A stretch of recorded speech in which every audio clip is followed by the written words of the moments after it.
Hello and welcome back to our channel. So today in this video we will be discussing about how to delete account in Venmo. So without wasting much of our time, let's get straight into the video. So first and foremost, all you need to do is simply tap open a web browser of your preference and type in the URL www.venmo.com.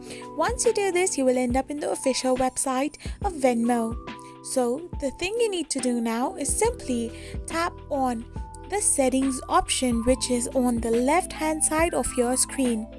So once you tap on the settings option, it will redirect you to this kind of interface, where all you need to do is simply scroll down to the bottom of the screen and tap on the close my Venmo account option.